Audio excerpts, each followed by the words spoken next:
नमस्कार साथियों, मेरा नाम है दीपेश चौधरी और मेरी कंपनी का नाम है शिविल टेक और मैं आप सभी का हार्दिक स्वागत करता हूं आपके अपने यूट्यूब चैनल पर। साथियों, जैसा कि मैंने जनवरी फरवरी में वीडियो बनाकर एक मैंने लॉन्ग वीडियो बनाई थी और जिसमें मैंने बताया था कि आखिर अथॉरिटी की स्कीम कब आएगी, क्योंकि दिसंबर में जैसे ही स्कीम एंड हुई थी उसके बाद 2025 के फर्स्ट वीक में ही अथॉरिटी की तरफ से न्यूज़ हेडलाइंस में एक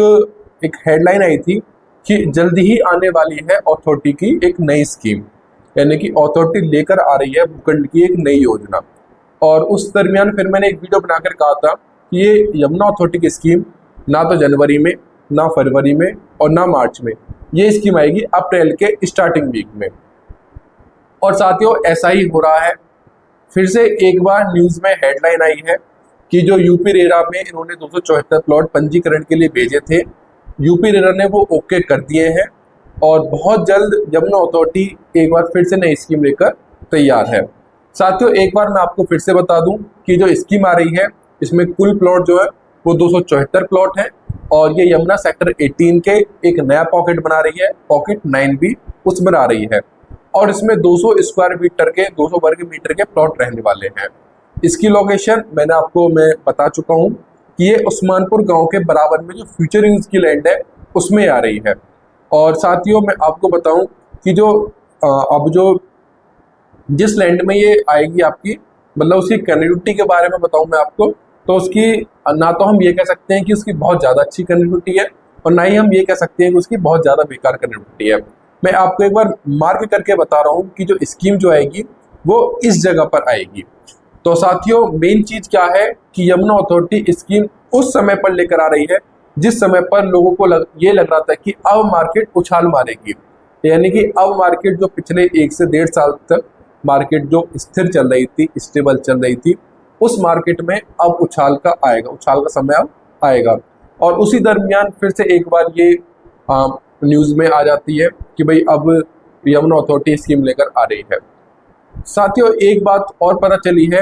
अभी इनकी 28 मार्च को बोर्ड बैठक होगी।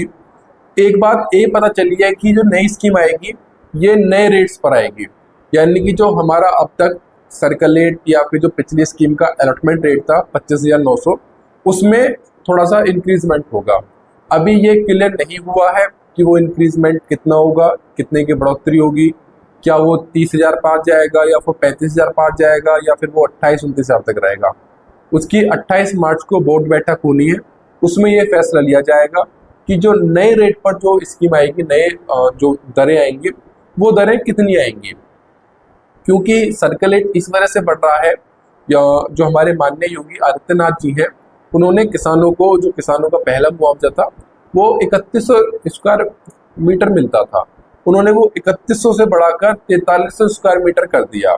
जिससे क्योंकि वो पैसा ना केंद्र सरकार देती है ना राज्य सरकार देती है, वो पैसा देती है यमुना अथॉरिटी, यमुना प्राधिकरण। बेशक यमुना प्राधिकरण को फंडिंग मिलती हो केंद्र से और राज्य से, लेकिन वो बात अलग है। लेकिन जो पैसा जो बांटती है वो अपने खजाने से प्राधिकरण बांटता है, बेशक उसकी आय के स्रोत कैसे भी हो, चाहे वो स्कीम से हो या फिर जो टीएम वगैरह से हो, तो कैसे भी हो, मतलब मेन चीज बता रहा हूँ कि प्राधिकरण अपने खजाने से पैसा बांटता है। तो जहां पहले प्राधिकरण 3100 स्क्वायर मीटर में जमीन ले रहा था, अब वहीं उसको 4300 वर्ग मीटर में जमीन लेनी पड़ रही है।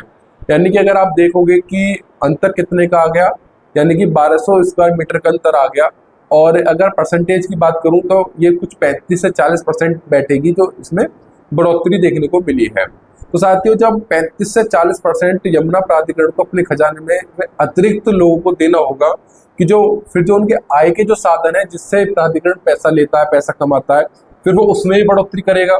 कि वो अपने साथियों अपने खजाने को खाली थोड़ी नहीं करेगा। वो अगर उसका खजाना खाली होगा तो फिर डेवलपमेंट कैसे होगी, तो लोगों से लेगा। अब इसी के उसमें अथॉरिटी ने नई स्कीम की घोषणा कर दी है कि और कभी भी हम देख सकते हैं कि यमुना अथॉरिटी की वेबसाइट पर ऑफिशियल नोटिफिकेशन आ सकता है कि भाई इस दिन को हमारी ये स्कीम स्टार्ट होने वाली है या फिर इस दिन। और साथियों, अगर बात करूं मैं एयरपोर्ट की, तो ये जो स्कीम है मैंने पहले भी कहा था कि ये एयरपोर्ट के बीच में रहेगी, यानी कि जब ये स्कीम स्टार्ट होगी और जब ये स्कीम एंड होगी, एंड से मेरा मतलब है जब इस स्कीम का अलॉटमेंट होगा, यानी कि जब वो इसका ड्रॉ होगा, उसके बीच में ही एयरपोर्ट को ये बीच में रखेंगे, क्योंकि एयरपोर्ट से ही इनकी जो न्यूज़ है वो लाइमलाइट होगी, वो ग्लोबली फैलेगी और लोग उसको सर्च करेंगे कि भाई जेवर इंटरनेशनल एयरपोर्ट को, नोएडा इंटरनेशनल एयरपोर्ट में फ्लाइट कब उड़ रही है, क्या चीज़ हो रही है। उसके बाद फिर जब वो सर्च करेंगे तो फिर वो वहाँ पर आसपास के निवेश के ऑप्शन देखेंगे कि भाई कहाँ पर, मतलब वहाँ पर कुछ अच्छी इन्वेस्टमेंट मिल रही है। और वहीं जब वो उनके मेन ऑफिशियल पेज पर देखेंगे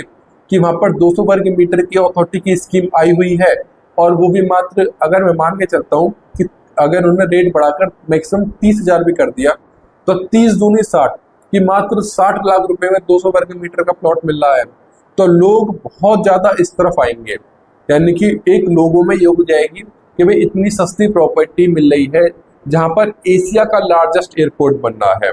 तो ये हो सकता है कि ये वाली स्कीम अथॉरिटी की बाकी जो जितनी पीछे स्कीम निकाली है उनसे बहुत ज़्यादा हट जाए, और चांसेस ये भी लग रहे हैं कि जो स्कीम है ये 3 से 4 महीने पूरे ले जाएंगे, क्योंकि अभी जो बात हो रही है वो ये देखने को मिल रहा है कि अप्रैल के फर्स्ट वीक में आएगी, लेकिन कहीं ना कहीं ये स्कीम 10 तारीख से 15 तारीख के बीच में ही ये स्कीम आएगी। और उसके बाद, क्योंकि अब इन्होंने इनकी जो एयरपोर्ट स्टार्ट करने की जो डेट थी वो 1 महीने बढ़ गई है, पहले वो 17 अप्रैल थी, अब जो न्यूज़ आ रही है वो 15 मई की आ रही है। लेकिन मेरा मानना ये है कि उसमें भी थोड़ा सा टाइम और बढ़ने को हमें देखने को मिल सकता है। उसका कारण ये है कि इन्हें लाइसेंस नहीं मिलना, जो इनका एयरड्रोम का जो लाइसेंस होता है उसमें थोड़ी सी रुकावट आ रही है, क्योंकि उसके लिए 6 महीने पहले अप्लाई करना होता है। और फिर जो एयरपोर्ट अथॉरिटी होती है, AA जिसे हम शॉर्ट फॉर्म में कह देते हैं, जो कि इंडिया के जितने भी एयरपोर्ट हैं उन सब पर निगरानी रखती है कि भाई, क्योंकि एयरपोर्ट की बात है और मतलब लोग ऊपर हवाई जहाज में उड़ेंगे, हवा में रहेंगे, तो उसमें एक छोटी सी माइनर मिस्टेक भी लोगों के लिए जानलेवा साबित हो सकती है।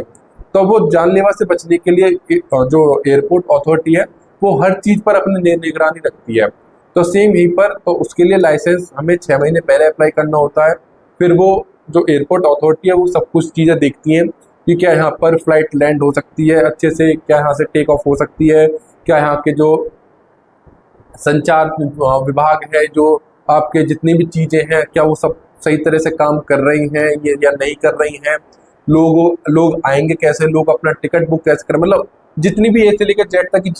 जितनी भी चीज़ें होती हैं उन सब पर वो निगरानी करती है, उनके टेस्ट करती हैं। और जब सब चीज़ टेस्ट में पास हो जाती हैं, जब वो फिर लाइसेंस मतलब रिन्यू करती हैं, लाइसेंस देती है। और जो जेवर इंटरनेशनल एयरपोर्ट है, मेरे हिसाब से इन्होंने लाइसेंस के लिए आवेदन ही फरवरी मार्च में इन्होंने आवेदन करा है, तो वो 2 से 3 महीने का समय तो लेंगे ही लेंगे सब चीज़ बारीकी देखने के लिए। तो मेरे हिसाब से मई के लास्ट तक ही ये जो लाइसेंस है वो आ पाएगा। फिर लाइसेंस आने के बाद फिर ये काम स्टार्ट करेंगे, यानी कि मई के लास्ट में, या फिर हो सकता है कि जून भी देखने को मिल सकता है कि भाई जून में भी फ्लाइट ये चीज़ें शिफ्ट हो सकती हैं। और साथियों एक बात और, मतलब ये आपको पता होगा कि एयरपोर्ट जितना लेट हो रहा है उस पर डे 10 लाख रुपए की पेनल्टी लग रही है। जो पहले डेडलाइंस थी, ज्यूरिक इंटरनेशनल कंपनी है जो कि बना रही है इस एयरपोर्ट का निर्माण कर, ज्यूरिक एयरपोर्ट का पूरा टेंडर है और टाटा कंस्ट्रक्शन जो है वो इसका निर्माण कर रही है। तो जो पेनल्टी लग रही है, ये पेनल्टी लग रही है ज्यूरिक पर। ज्यूरिक को जो लास्ट टाइम मिला था वो मिला था सितंबर 2024 का, और अब सितंबर 2024 को गए हुए तकरीबन 6 से 7 महीने हो चुके हैं, और सितंबर के बाद पर डे 10 लाख रुपए की पेनल्टी थी। अगर हम कैलकुलेट करेंगे तो ये पेनल्टी करोड़ों में बैठेगी, लेकिन जब तक एयरपोर्ट स्टार्ट नहीं होगा उस पेनल्टी का हम क्या करेंगे। पेनल्टी लगती जाएगी, लेकिन मेन चीज़ है कि चीज़ें होनी चाहिए, चीज़ें आनी चाहिए, हमें चीज़ें दिखनी चाहिए। अभी क्या है कि ये 6 महीने इसको और एक्सटेंड कर दें कि भाई ठीक है हम पेनल्टी दे देंगे, लेकिन उससे हमें फ़ायदा थोड़ी है, क्योंकि वो तो अपने जो पेनल्टी देंगी उसको 1 साल या 2 साल में उसको कवर कर लेंगे, क्योंकि एक साथ यहाँ पर जो फ्लाइट वाइट उड़ेंगे वो कवर कर लेंगे। लेकिन नुकसान तो उन लोगों का हो रहा है कि जो कि यहाँ पर एयरपोर्ट के पीछे पीछे कुछ अपनी और इंडस्ट्री लगाने की बात कर रहे हैं, या फिर कुछ इन्वेस्टमेंट का ऑप्शन देख रहे हैं, या फिर वो रेजिडेंशियल प्लान, मतलब एवरीथिंग जो भी चीज़ें वो यहाँ पर प्लान कर रहे हैं।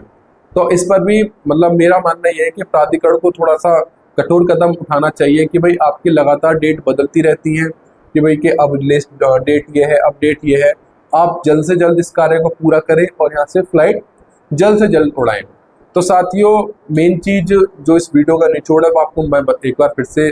आसान शब्दों में बता देना चाहता हूँ कि अप्रैल के फर्स्ट वीक या सेकंड वीक में हमें स्कीम देखने को मिल सकती है। आपकी यमुना अथॉरिटी की स्कीम आएगी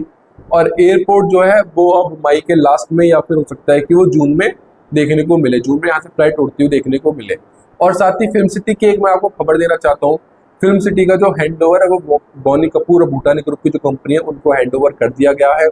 और वो बहुत जल्दी यहाँ पर भूमि पूजन करेंगे। तो वो भूमि पूजन करने के लिए माननीय योगी आदित्यनाथ जी और माननीय नरेंद्र मोदी जी को बुलाएंगे यहाँ पर उसका इनॉग्रेशन करने के लिए। तो उनके लिए उन्होंने अर्जी डाल दी है उनसे डेट के लिए। कुछ 6 अप्रैल या फिर 8 अप्रैल के आसपास मतलब सुनाई दिया है कि भाई जब इसका फिल्म सिटी का जो है वो इनॉग्रेशन हो सकता है, भूमि पूजन हो सकता है, उसके बाद से फिर वहाँ पर निर्माण कार्य स्टार्ट हो जाएगा। तो साथियों, अगर मेरे द्वारा दी गई जानकारी आपको अच्छी लगी, आपको पसंद आई है या फिर ये वीडियो आपको अच्छी लगी है तो आप अपने इस वीडियो को अपने दोस्तों को, अपने रिश्तेदारों को शेयर कर सकते हैं। अगर आपको मेरी वीडियो अच्छी लगी है तो आप मेरे चैनल को सब्सक्राइब कर सकते हैं। ऐसी नॉलेज के लिए मैं लगातार यमुना अथॉरिटी से, यमुना प्राधिकरण से जुड़ी हुई खबर आपके पास लाता रहता हूँ, पहुँचाता रहता हूँ। और साथ साथ में मैं यहाँ पर आपको डेवलपमेंट भी दिखाता हूँ कि यहाँ पर अथॉरिटी ने कितनी नई डेवलपमेंट करी है। और साथ में साथियों, हमारा कंस्ट्रक्शन का भी काम है। अगर आपको एक अच्छी कंस्ट्रक्शन करानी है तो अभी आप हमसे संपर्क कर सकते हैं। हमारे पास एक वेल एजुकेटेड टीम है। तो साथियों, आज के लिए इतना ही। मिलते हैं आपसे फिर एक अगली वीडियो में। नमस्कार सभी को।